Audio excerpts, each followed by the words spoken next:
Hi, this is Eternal King, bringing you another discussion video today. Um, Today I want to talk about another one of these sort of infinite scaling cards that was introduced in the most recent patch, and it is Beguiling Cobra.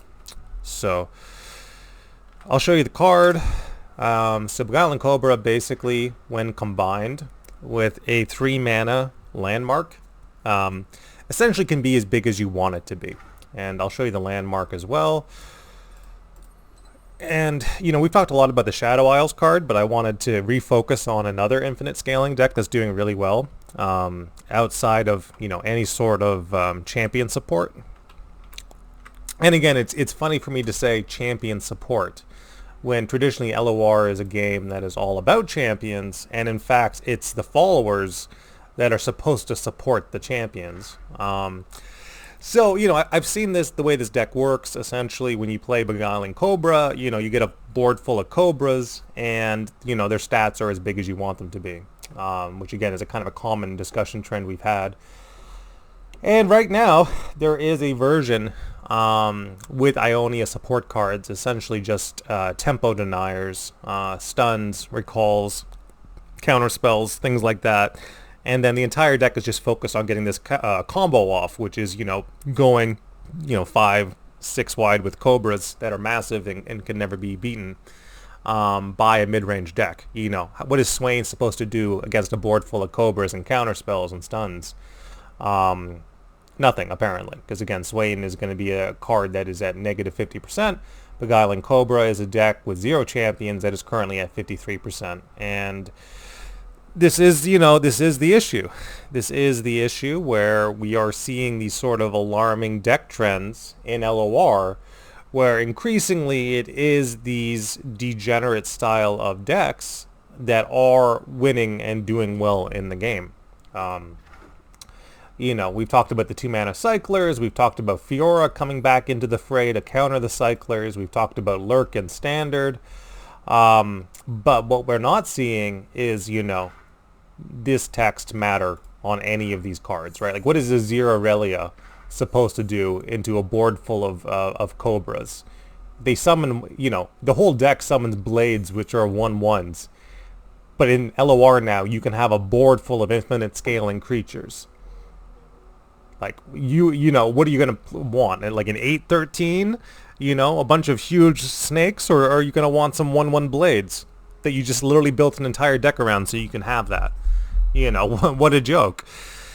So this is the unfortunate thing, where we're increasingly seeing that all of these archetypes, all of these high synergy decks, all of these champ-focused decks are just worse than, hey, look, I can board spam faster and harder than you. And if I'm not board spamming faster and harder than you, then, I'm cycling faster and harder than you into an answer, or I'm removing things on curve for free, strike, that sort of thing. So those are really your two options. We talked about it before. In Standard, it is the on-play advantage. In Eternal, it is the cycling and the infinite scaling.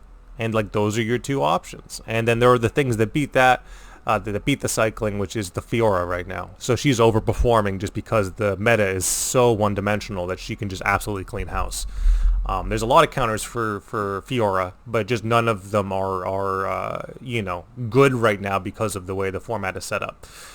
Traditionally, Fiora is not a good card. There is no world where Fiora is a good card. The only world where Fiora is a great card is when things are so one-dimensional that she can just clean house. And that's unfortunately where we're at right now. So, I don't want to see, kind of going back to the subject of the video, I don't want to see Beguiling Cobra be the face of LOR. Because, again, what is this? I don't know what this is. We can full art this card, and I still don't know what it is. Like, it's just a follower. It's just a 7-mana follower that, the art looks kind of cool. But, there's nothing specifically, interesting about this card or good about this card. But for whatever reason, it's bigger and better than every single one of the sort of named champions, right? It's bigger and better than Ornn. It's bigger and better than Scion. It's bigger and better than Malphite. It's bigger and better than Nautilus. Because at the end of the day, you can only have one Nautilus. You can have a board full of Cobras. So this is, Eternal King signing out. I'm going to continue to highlight these sort of problematic trends in LOR, where, increasingly decks that just cut all champions and just go full in on board spam are just better than everything else in the game. And, I will continue to kind of monitor that as the state of the meta progresses, because, we don't want random followers being better than everything else in the game. That's not fun. It's not interesting. This should be sitting at 49%. It's sitting at 53%. Because, again, it's just, why run Scion? Why run the cool war card that's supposed to be the big bad threat when you can do something degenerate, like fill a board full of Cobras? Yeah, so once again, this is Eternal King signing out. Keep your eyes open. Continue to be vocal when it comes to, Riot and, the shape things are taking, because they need to know that, this isn't kind of what LOR does. Beguiling Cobra isn't LOR. This is just some random follower.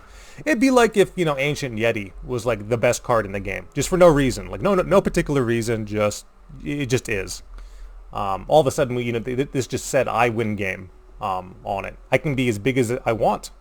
I win game. Or if it said like round end, increase my stats by 1. So it was like, it just became like a 10-10 or whatever, and even that wouldn't be good enough, because again, this ends up multiplying itself thanks to the landmark. So this would still be better. All right, take it easy, keep your eyes open, and, please be vocal about things that you're seeing.